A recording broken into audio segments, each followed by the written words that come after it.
It was a great honour to be asked by Susan initially to give this evening's keynote. And in doing that, it was very, very much on the understanding that what I was doing was providing an overview rather than doing the deep dives that you'll be getting over the next day and a half.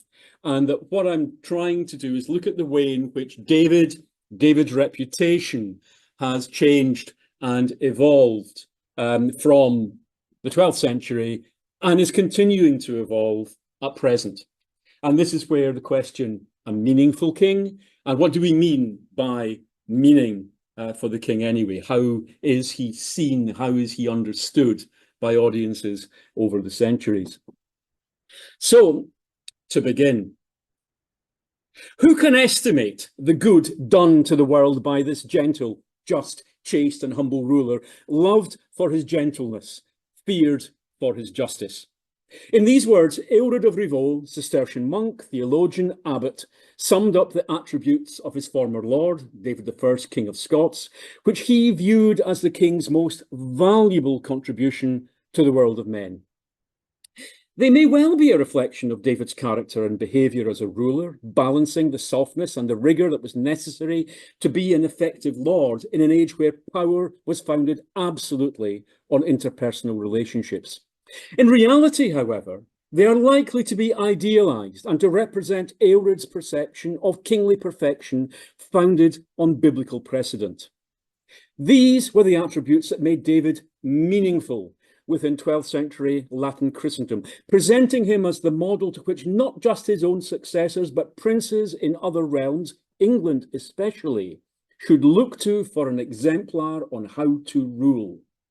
In his death, the creation of this representation, the construction of his significance and meaning to later generations received its first layer, intruding the aspirations and ideals of others as a varnish over the once living person, transforming the perception of his character and his achievements and distorting them with each additional layer of interpretation that has been added over subsequent centuries. This evening, I would like to explore the how and the why of the 9 centuries of transformational image building that intervened between us and David, to look at how successive generations have spun their perceptions of his image to give David, his character and his achievements new meaning for their age, and to conclude with how we continue to do this today.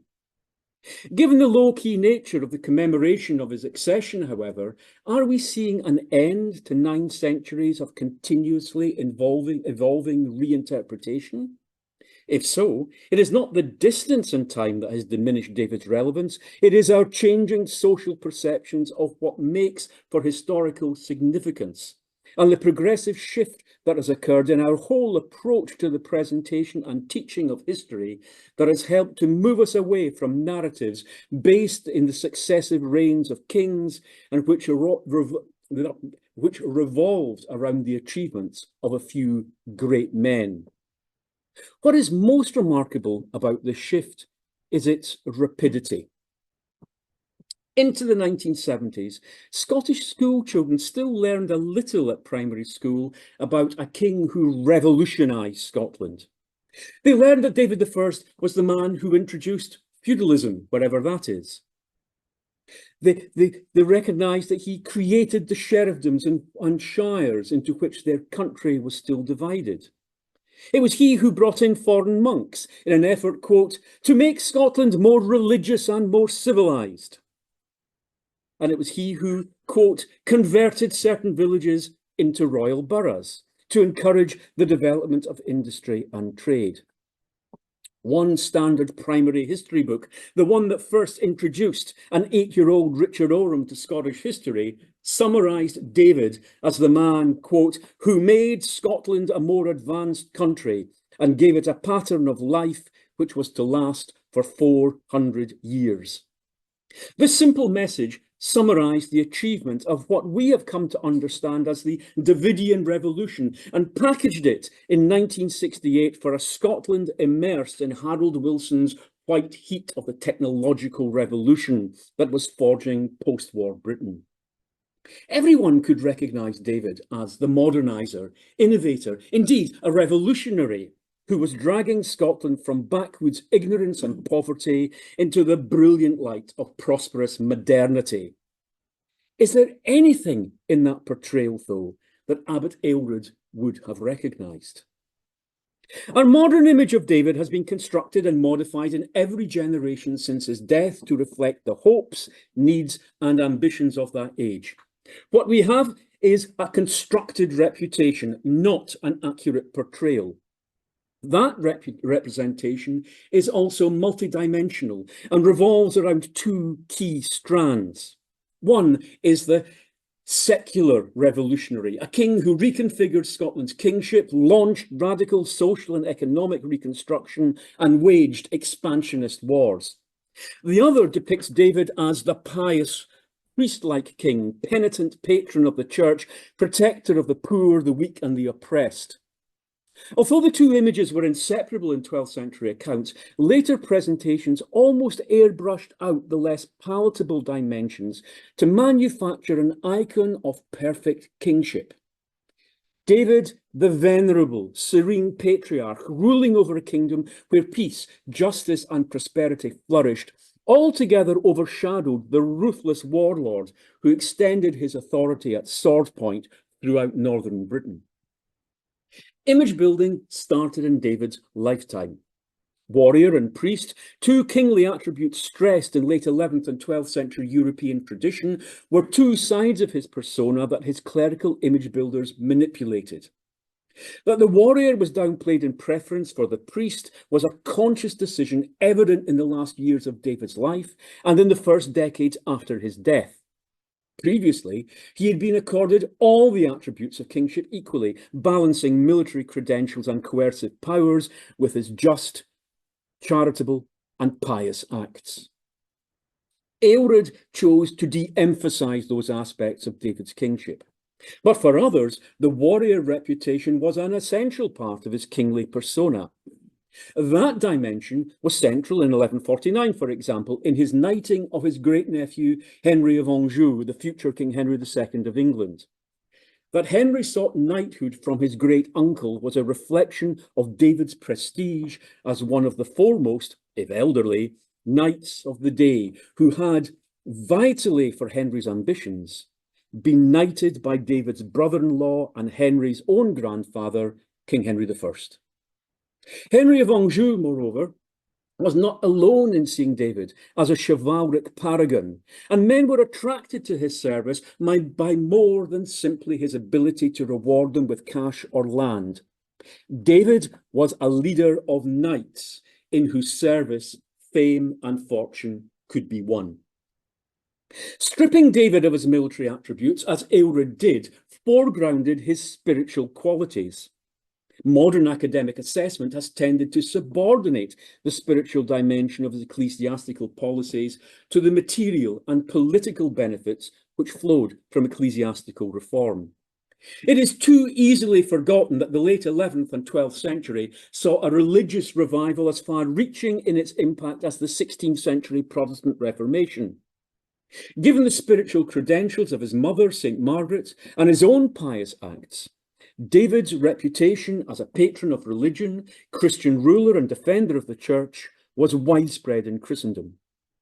St. Bernard of Clairvaux, the Cistercian theologian and clerical reformer, wrote to David seeking support for the new Cistercian community at Fountains in Yorkshire. "I have long since learned to love you, most illustrious king," he wrote. "Your fair renown has for long stirred in me the desire to meet you in person. This is my desire, and relying on the words, 'The Lord has heard the desire of the poor,' I am confident in the Lord that one day I shall see you in the body, whom even now I delight to gaze upon in spirit and imagination, and who I constantly think of with such pleasure and joy." When Bernard wrote in 1134, David was not yet a patron of the Cistercian order, but over the next 20 years he established himself as one of its foremost royal supporters anywhere in Europe. It was not simply his patronage of the Cistercian order that inspired Aelred of Rievaulx to pen his eulogy of David. Written around the time of Henry Anjou's accession to the English throne in 1154, it has become the most quoted statement of David's personal qualities. Aelred praised attributes which aligned with the characteristics of a Cistercian monk, as he had set out in the Mirror of Charity. There, Aelred emphasised patience, chastity, humility, and obedience. The opening statement of his eulogy set the tone of the rest. The religious and pious King David has departed from the world. He is then presented as a bringer of peace and progress, and painted as that gentle, just, chaste, and humble king whose reign conferred great benefits on humanity. The image is of a man suited by character and temperament to the contemplative life of a monk, a point emphasised by Aelred's claim that David had to be coerced into accepting the kingship. Here was a man who valued higher things than worldly fame or power. After establishing that David was more monk than king, Aelred then outlined the benefits which his rule had brought to the Scots. His manner was an example to his subject, and through it the whole barbarity, in his words, of that nation was softened. They gave up warlike ways and accepted the rule of law and justice. This focus on justice continues with the presentation of the king as lawgiver and judge who would sit at the door of his hall to give justice to all, regardless of station. His patience and diligence, both monkish attributes, were repeatedly stressed. Aelred's main account, however, outlines David's preparation for his death, and the comparison with Turgot's narrative of his mother's similar actions is explicit. Here, he is being prepared for future sanctity. Aelred's monk-like king is repeated in William of Newborough's late 12th century account in his Historia Rerum Anglicarum, but he compared David of Scotland with the biblical King David and drew direct links between them. Both he presented as virtuous, but touched by sin, flawed paragons. The biblical king had fallen from virtue through his adultery with Bathsheba. David of Scotland, in other ways pious and good, he said, had fallen into sin through his support for his niece Matilda's cause and his war against the innocent people of England. William, writing in England under Henry II, clearly avoided outright condemnation of the king's great uncle by detailing instead David's efforts to limit bloodshed. But he saw the war waged as having sullied David's reputation. Just as the biblical king regained God's grace through pious humility, so too did David purge his guilt through penitence and good works. In other respects, William offered a conventional picture of a saintly king, worldly yet otherworldly, politically adept, but also religious and pious. His saintly credentials are explicit. Priest-like celibacy after the death of his wife, careful observation of the divine offices, good works and almsgiving, listed surely again with an eye to that future sainthood. Now, given David's central role in building the prestige of the ruling dynasty and in winning an albeit temporary domination of mainland Britain, there is a surprising dropping away of interest in those achievements in our surviving 13th century chronicles. David acquired new meaning instead in this century with an invented role as the founder of the Scots legal tradition. That legal tradition was at this time being baked into the early codification of Scots law. Research, for example, by Alice Taylor, has demonstrated convincingly that there is little within the Legis Scotiae, whose first framing was attributed to that saintly king who set aside his personal interests to give justice to his people. Nothing there can be linked explicitly or very little to David. Indeed, she has shown that the codifications to which David's name was attached were products of the reign of his grandson, William, or great-grandson, Alexander II, reflecting the socio-political development of Scotland across the century after David's death. This linking of the foundational legal codes of the kingdom to David was a conscious act by the codifiers with clear purpose. David's name and reputation gave innovatory law authority through the power of concocted association with a king who was already established as a saintly, visionary judge. In the maturing Scottish state, the law-giving reputation established by Aelred gave David's wider reputation renewed purpose and meaning. A further repurposing came in the second half of the 14th century. In the Chronica portion of the historical compendium still traditionally associated with John of Fordun, the section which ends with David's death provides the first detailed presentation of David's significance and achievements from a narrowly Scottish perspective. A bland, factual narrative changes in Fordun's summary of the king's reputation into a politically nuanced promotion.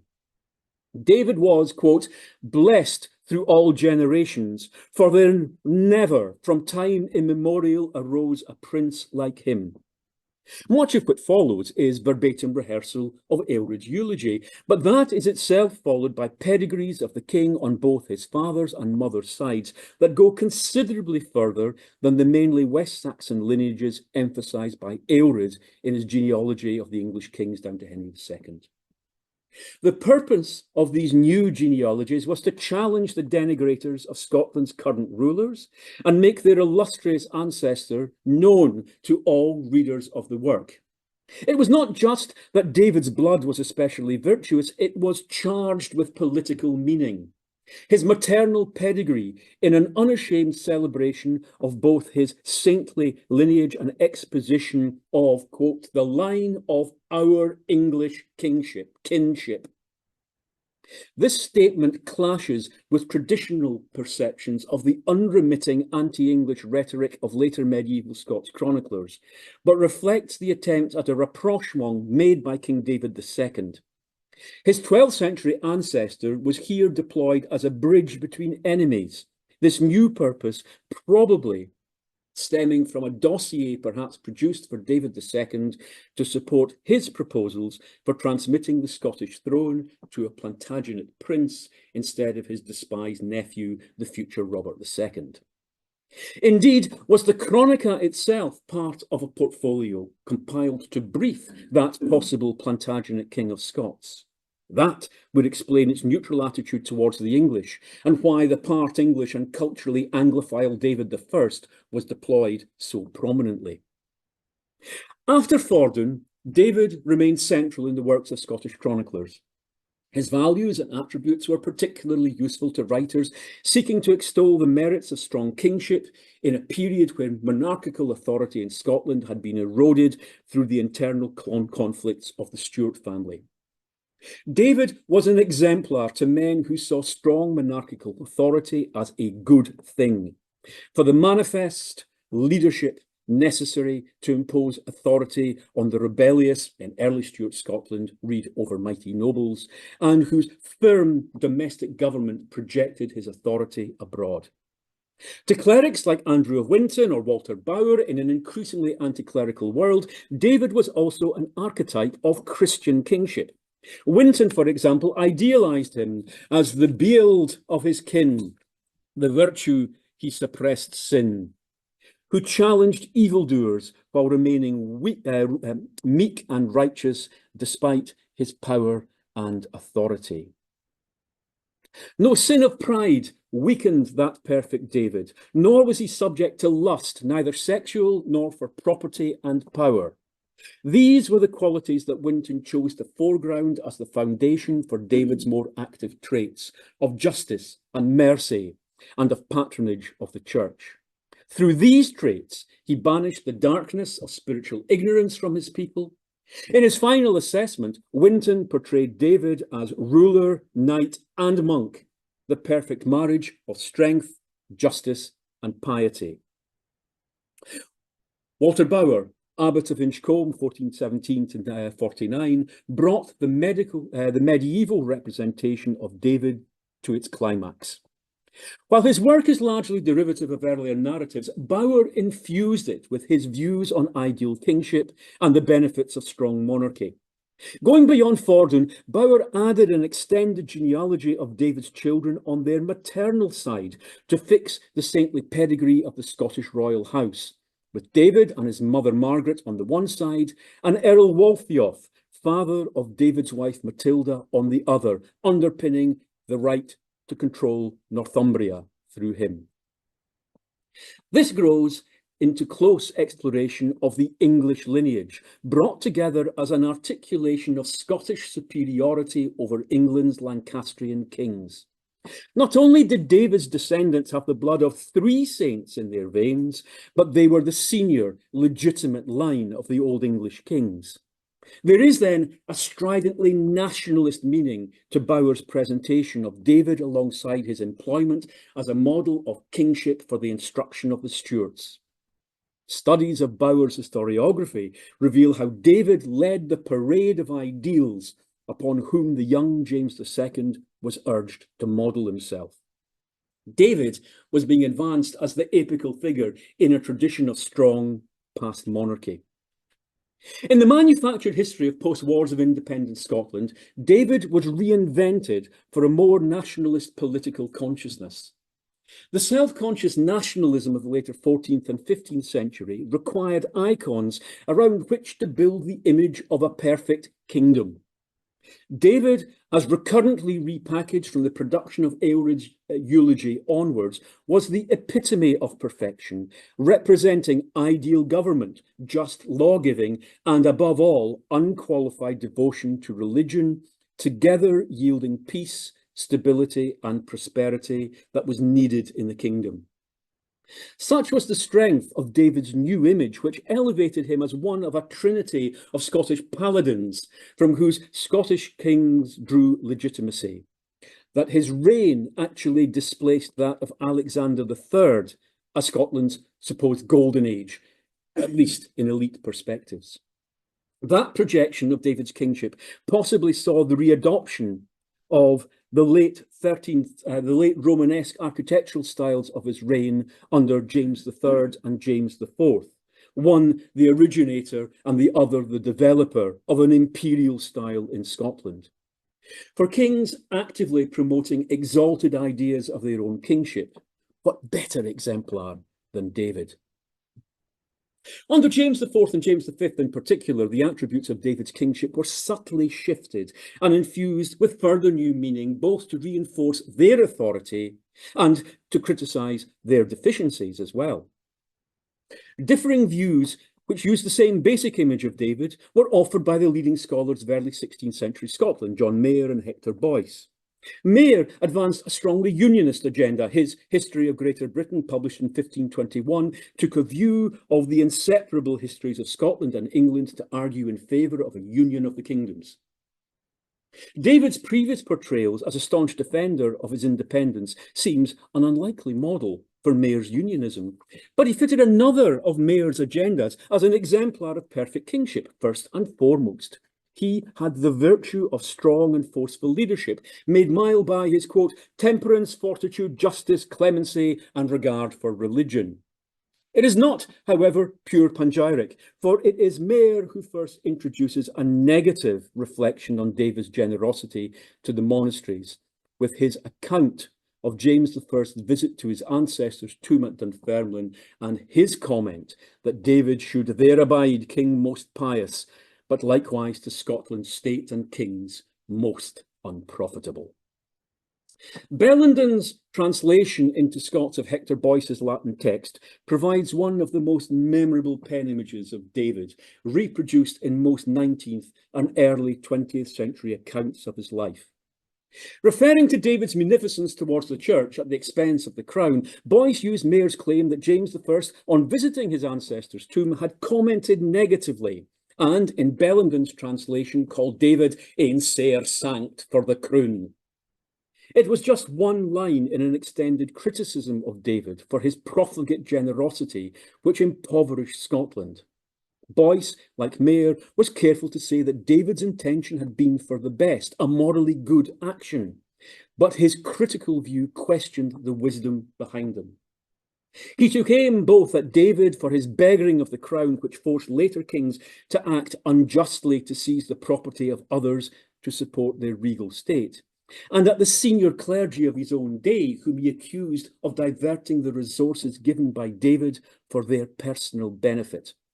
Boyce used the language of Catholic reform here in Bellenden's translation, while remaining mindful that modern corruption had arisen from David's support for reform in his time. Now, religion was but one dimension in the Boyce-Bellenden image of David. The king in all other ways was that paragon of princely virtue advanced by Bauer. He was "nocht little commended in his time for his singular virtue," says Bellenden, which surpassed that of any man in his realm. His great achievements not only included the purging of Scotland of corrupt and vicious limmers, but also ensuring that his servants were men of virtue. He purged his government and personal life of all excesses, and by his personal abstinence and the manners of those around him, brought his people, quote, "under ane mind and amity." For Boyce, writing in the divided Scotland of the 1520s, that unity had a powerful appeal. It is surprising to find that George Buchanan, the mid-16th century scholar whose views on monarchy were decidedly jaundiced, to say the least, endorsing Boyce's view on David's virtue as superior before all other kings. Buchanan's History of Scotland appears superficially as an extended girn about the past failures of monarchical government and the proper relationship between church and state. But his narrative skillfully turned past meaning to fit his personal agenda. Buchanan turned David's evident virtues into those of a monarch who successfully combined strong and lawful government with piety and support for religion without him becoming tyrannical or attempting to exert earthly control over the ecclesiastical state. This was the kind of king he sought to create in James VI, who supported and deferred to the spiritual order while exercising godly government of his people. In the dedication of his work to James, Buchanan stressed David's qualities and enjoined James to emulate those.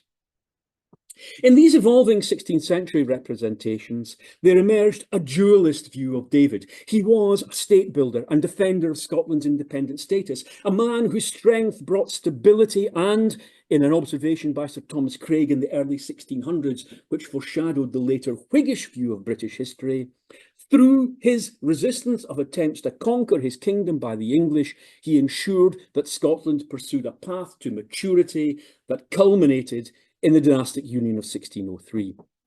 Furthermore, on the credit side of the balance sheet, he was wise and just, whose personal example instilled a strength of character in his subjects that brought peace and harmony to the realm. Finally, he was a godly king, whose recognition of his position under God and of his Christian duties as a ruler to his people could be praised by supporters of divine right kingship or of godly commonwealth in equal measure.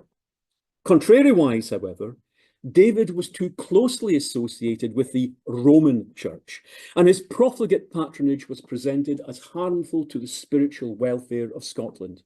He was a slave to superstition. He beggared his descendants to feed the coffers of a corrupt institution and forced later kings to oppress their subjects unjustly to compensate for the lost revenues. Both sides of the equation, however, only considered David in starkly black and white visions of his actions. Historiographically, there was no setting of David into a wider context, and certainly no consideration of the actual implications, positive or negative, for Scotland that his policies entailed. Both views of David went unchallenged until the 1770s, which saw an awakening of interest in Scottish history as a subject for academic endeavour. Perhaps the shrewdest analysis of David and his achievements was offered by David Dalrymple, Lord Hailes, whose Annals of Scotland, first published in 1776, set a new standard in critical analysis. Dalrymple applied his lawyer's training in a forensic dissection of the contemporary view of Scottish history. He focused on criticism of David's monastic endowments, arguing for them to be viewed in the spirit of the age in which the gifts were made, not of the post-Reformation era in which they were seen as prodigal superstition. Dalrymple mounted a nuanced defence, taking a pragmatically secular standpoint founded on the material benefits that accrued to Scotland from the king's investment. It was a logical analysis founded on the principles of cost and benefit, an Edinburgh-based product of the Age of Reason. In return for the endowment, the monks brought learning, provided educated men, cultivated letters, promoted engineering. They were, in Dalrymple's estimation, improvers of the late 17th and 18th century sense of estate management and economic development. He was not adopting a counter-Reformation stance as apologist for the religious orders. They were, in his view, utterly corrupted. But it was not David's fault that his gift was perverted by his recipients.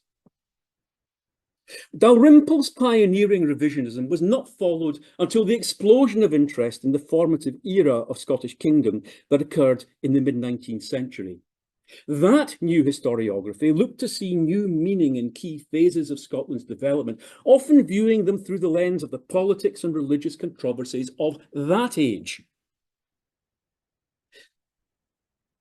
It was then that David's reputation sank to its lowest ebb. As the great patron of the Roman Church, he, with his mother, had responsibility for what was presented as the deliberate and systematic destruction of the, inverted commas, Celtic, or so-called Columban Church. That was laid at his feet. That portrayal blurred smoothly into a central dimension of later Victorian historiography, the notion of a clash of cultures over which David had presided. Since Sir Thomas Craig in 1605, a racial dimension had imbued the presentation of Scottish history. Craig had stressed how David's family had introduced a significant English or Norman French element into Scotland's nobility, subjecting Scotland to the Norman yoke. In the 19th and 20th centuries, that colonisation became the dominant narrative in a new presentation of Scotland's history. David's achievements as state builder and his religious reputation, once the central component in discussion of his reign, were displaced in the later 1800s by criticism of his colonial and feudal policies. When Andrew Lang published his History of Scotland in 1900, David's reign became the moment of decisive cultural change. He said, "With Alexander, Celtic domination ends. With David, Anglo-Norman and English dominance is established." Thus, Lang fixed into place the most persistent paradigm in the historiography of medieval Scotland, that David destroyed Celtic Scotland and set a pattern of development that shaped the internal dynamics of the kingdom forevermore. 3/4 of a century later, it still exercised a powerful hold over Archie Duncan, who saw in the reigns of King Edgar and Alexander I the last gasp of the old Scottish state, as he termed it, and that a new world order dawned in April 1124 with the accession of David I. Even in the 1990s, Lang's presentation of seismic cultural shift still held the ring, filtered through the added lens of Barovian feudalism, where David was the feudalising, Anglo-Normanised innovator, imposing his vision on a culturally conservative Scottish Gaelic nobility.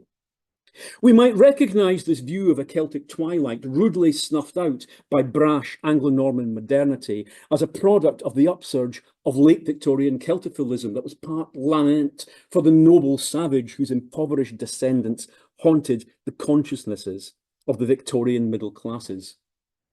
It has preserved a tenacious hold long after the wider thesis has been discredited. Lang argued that the thoroughly anglicised David held only antipathy towards what he called the ancient race, which he manifests in his introduction of feudalism and the flood of Englishmen, Normans and Norman ideas that he brought.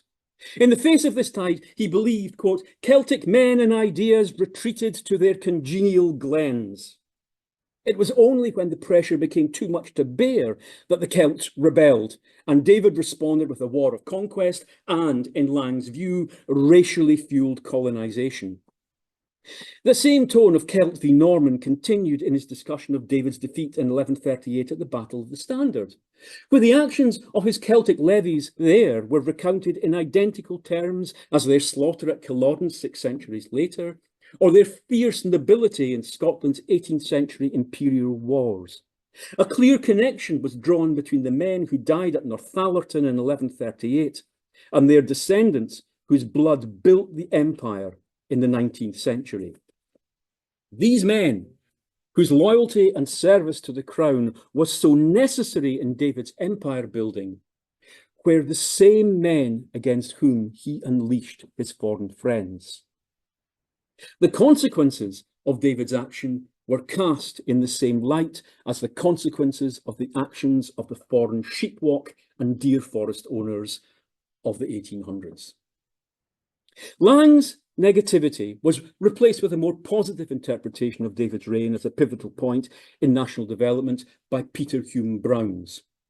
Instead of Lang's cultural clash, Brown saw consolidation of statehood. Yes, it had a racial dimension, with David's achievements being enabled by the discipline and technical superiority of his Norman dependents. Change was delivered with the mailed fist. Yet Hume Brown presented a much subtler and richly textured analysis than his bold statement might lead us to expect.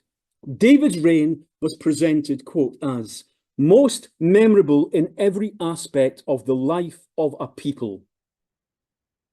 It was also memorable in the profundity of the changes brought about, and he likened it to that iconic period in the defining of modern Scottish character, the 16th century Reformation. His religious reforms, as with the Reformation, brought Scotland into new international relationships. Directly contrary to Lang, who presented David's reign as destructive to Scotland's native culture, Hume Brown celebrated the transformation in a nationalistic tone, proclaiming the entry of Scotland into the ranks of the European Brotherhood of States. This was a positive understanding of David's achievements, and they were manifold. Hume Brown's analysis of how David delivered change unveiled a notion that became a leitmotif of most subsequent assessments of the reign.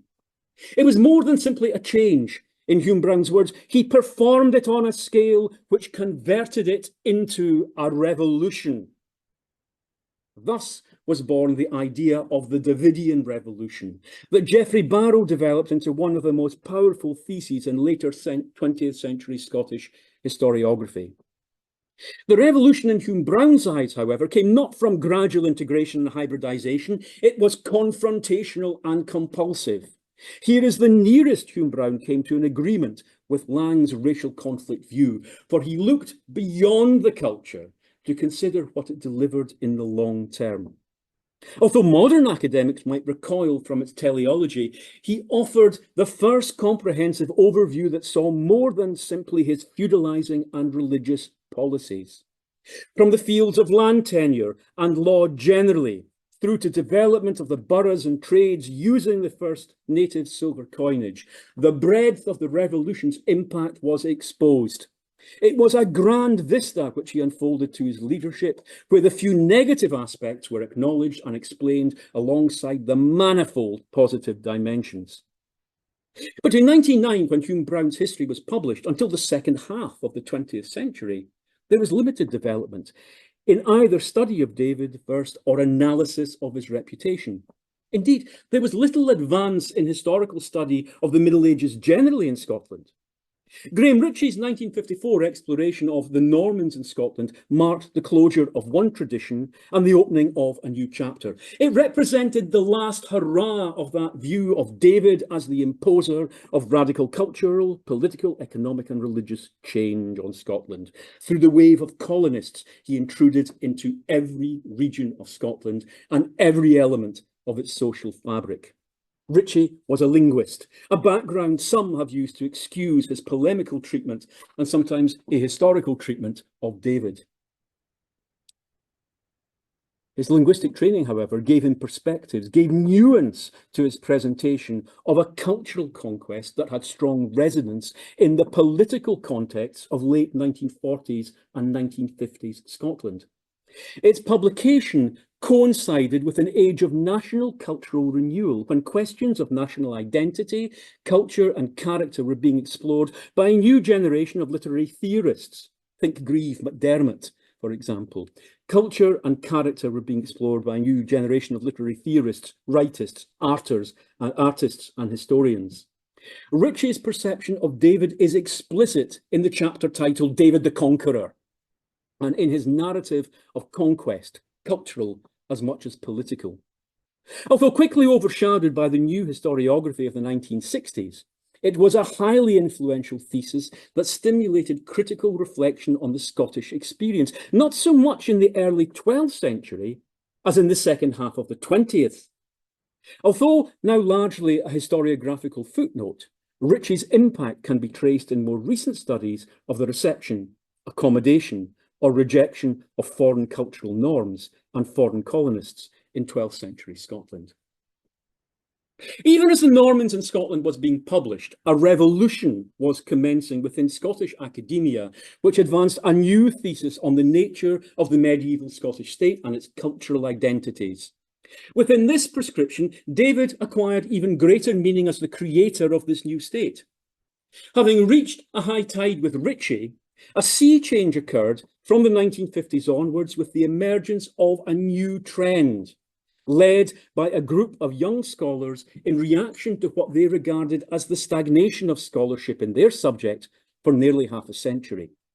Headed by Geoffrey Barrow and Archie Duncan, this group constructed a new history built on critical analysis of documentary sources.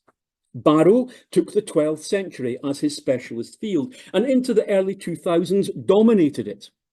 From the outset, he offered a view of Scotland that viewed historical trends from a wider international perspective, uncurtailed by national boundaries. His first examination of David placed him within the wider context of insular British developments, giving him a context lacking in any previous study. Importantly, while Barrow stressed the degree and nature of the changes he saw, he also explored how David held a balance between the forces of change and those of tradition. That image of balance between old and new, continuity and change persisted through Barrow's subsequent evaluation of other aspects of David's reign, climaxing with his 1984 study, David I of Scotland, The Balance of New and Old. Barrow's new prescription shifted interpretation of his achievement from the shock of the new approach to one that avoided Lang's emotive Celtic twilight imagery. Its weakness, however, was that continuity from the Gaelic past was too often simply given as an accepted fact and buried beneath the plentiful evidence for change. This imbalance was addressed by Barrow in later studies, like his 1984 paper, but his image of a tide of feudalisation through the Anglo-Norman colonists whom David imported remains the enduring image from his prodigious output of research. His 1981 contribution to the New History of Scotland series, Kingship and Unity, summarised his thesis. With David's reign, he proclaimed, the kingship of Scotland moves at once into a new epoch. He followed that with an extended declamation of David's achievements, observing that, quote, it might seem that David I, knighted and educated by Henry I of England, was merely completing what his brothers had embarked on half-heartedly, a Norman conquest of Scotland. The nature of that conquest was as a largely cultural imposition enabled by the introduction of coinage, new administrative units, the sheriffdoms and counties, new administrative and judicial officers, sheriffs and justiciars, a new baronial class of feudatories and the castles in which they based themselves. Elsewhere, he identified the lordships of these Anglo-Norman feudatories as decisive in the process of change. They were, he said, the achievement of David I and his two grandsons would hardly have been possible unless they had been able to use these lordships as principal instruments in imposing a much enhanced royal authority. It was for Barrow an accelerating process, with David advancing feudalisation through the introduction of men holding land in return for military service, and the new legal device of male primogeniture, which entrenched lordship in a tight circle of his dependents. In his catalogue of achievements, however, over coinage, castles, or even his iconic feudalism, Barrow believed that the most significant change agents were the boroughs that David founded, as we'll be hearing in the course of this weekend. It was, however, not a single significant change agent. It wasn't a single-handed programme of success. For what Barrow saw as being achieved in one generation was not delivered through David alone. Rather, it was the, quote, cohort of like-minded strangers wielding or protected by formidable military power that he saw as delivering this desired result, often still by violent imposition. Nevertheless, stressing the Gallic heritage of a man he styled David McMalcolm, Barrow conceded that David straddled two worlds. He was conscious that the roots of his own kingship lay far back in the past of Scotland, but he was equally aware that he had to embrace the novelty of Norman-style kingship if he, his dynasty, and indeed his kingdom, were to survive. Although he stressed the scale of continuity within this apparently overwhelming change, that other side of the coin, as he styled it, failed to balance popular awareness of Anglo-Norman knights, castles, monks, and all the other symbols of the Davidian revolution. Now, questions against Barrow's vision came from within his own group of revolutionaries. In 1975, Archie Duncan had given voice to doubts over Barrow's version of David I and feudalisation. Scotland, the making of the kingdom, could have marked another paradigm shift, opening up areas for debate that seemed to have been settled by the charter-based scholarship of the historical New Wave. The complexity and subtlety of Duncan's writing, however, is such that its alternative vision of Barrovian feudalism is obscure, and it requires very careful reading to extract the full detail of what is a still developing alternative vision of 12th and 13th century Scotland. His chapter on David I and Malcolm IV appears to start from a Barrovian viewpoint with the announcement that, in that section, three things concern us: the penetration of Anglo-Norman barons and knights into Scotland, the spread of the monastic order, and the growth of royal government. There is a marked shift in tone, however, from Barrow's triumphant declamation of David's achievements in what follows. In much else that David I did, or what happened in his reign, we can discern the development of institutions and relationships not of his creation. Feudalism, with which David was linked intimately as its introducer to Scotland, remains present in Duncan's interpretation, but it was an altogether vaguer, half-formed and mutating entity as it crept into David's kingdom, rather than being the finished article that Barrow was preparing to articulate fully in his Anglo-Norman era thesis. It was also, in Duncan's view, less instantly transformative. In contrast to the tidal wave of Norman adventurers and land-hungry younger sons who stalked the works of Ritchie and Barrow, Duncan saw a hesitant, almost apologetic shift towards a slow, piecemeal introduction of a handful of Norman and English knights after 1124. Few gain land on a large scale. Duncan pointed instead to the apparent smallness of the awards, questioning their impact beyond the local, and raised question marks against the date at which the awards were made anyway. It was a gently put point, but it hit at the heart of Barrow's vision of a sweeping Davidian revolution. Feudalisation, Duncan proposed, came about by gradual accrual, piecemeal rather than planned, and resulted from changes at decadal scale rather than through quick enactments by royal decree. Its subtlety, though, blunted its impact. And when the full articulation of the Barrovian thesis, delivered in beautifully crafted, clear and persuasive prose, followed swiftly behind to offer a much more accessible account than Duncan's complex language, it was quickly overshadowed. Nevertheless, the seeds of a different vision of David and his achievements had been sown. Through the 1980s and 1990s then, despite the more cautionary tone urged by Duncan and his questioning of the scale, if not the reality of the Davidian revolution, the image constructed by Geoffrey Barrow permeated most of the mainstream historical discourse in Scotland.